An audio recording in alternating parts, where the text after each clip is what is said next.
Chief. Oh, Junior, oh, Junior. Oh, Junior, you don't come? Yeah, so. Come on. Junior, how are you? Fine, sir. I'm good, man. We have again, because one. And we invitation, they send the lamb. Invitation. Invitation, I want to hear this. I'm glad to see. Sorry. And the question go. You too like teaching, you too like teaching. Mango to the Christian mass and guy need that. She's a mass, not sent to Gregory Amigo. Lay here, go Patrambico. Go on invitation, no madam, you both send the lamb, then on a UK. And when Aqua has a cake, I start lunch here. They may go Patasha. Umada, Amigo, Daughters Association, UK and Europe. Europe, where? Europe, one day, Europe, where did you do? UK, oh, European. I say inauguration and launching of uniform. Okay. Yeah, Come on, okay, my uniform. Team, you want Team Amiibo Widows Empowerment. Ngako Kadro, Church Abashala. Amiibo Widows Empowerment. Amiibo Widows Empowerment. Empowerment wo nde umwa yisimpe. Actually may empower. Yeha palliative. Yehi kikna kwanne. Yes. Yeha pathetive kwanne. Palliative. I want the papa. You teach it too much. Sorry.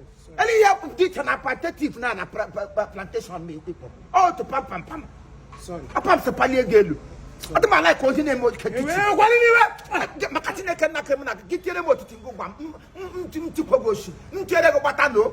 Ntiara go batana amibo you to batanga. Abo gelelu. Keep pocket magaga run. Eli how that get me nesu. Eli sa na me. Also Saturday 25th May. 25th May no one upon na UK ebu. Ele venue. Venue ya go Gobden Hotel.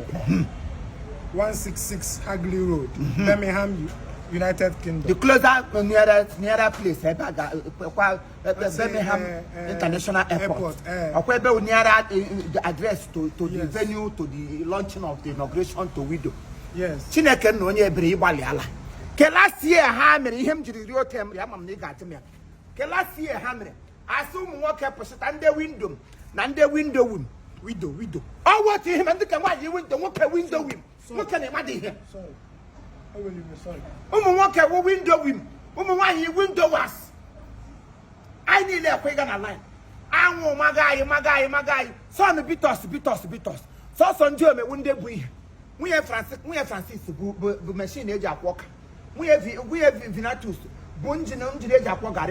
I am a woman walking one line. I so sorry. We are regret to announce to you that palliative until the brought to the finish. Somebody have been in an old wagula. I can tell the word to bottle of stars. I ain't got no star, no 3. Me, Buddha, lava.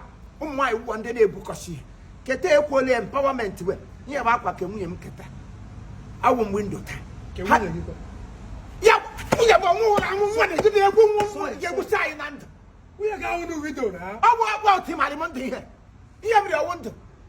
Nga wakete ke mu ye mekete ya abapo window ke wan ke mu ye go ba adona mu we black ke ye ma gayi te white si aga ngwa ezra ha odo ma ye buti ha o tene shemi gba gi ba kat mebecha zabachi he woril gi buru onu umu wan yi toro ntala na o ga arịrị unu na mma onye obula bu nwa afọ amu Igbo ma ndị nwoke ma ndị eda his royal highness kwa eze amu Igbo ga anọkwa nga ha royal majesty nwunye ya wugwu eze ga anọkwa die Maggi name kwa onye kpọrọ m ihe Maggi wu na nwa ewu the inauguration committee chairperson ya Margaret onye wodo na le wodi ya ha na je wo le down ị ga-ahụ m ga-edire ọsọ ahụ ya nọ down Margaret ahụ ya nọ ngụ iwu anụ ọjị ka dị sukunu onye ri ihe edire nga mụ na onwe m na-ada ahụcha ụzọ okay so Margaret Maggi na ọwọ ti mama bidio sorry ị ga-ala ka show ekwara m Igbo gbakọrọ m na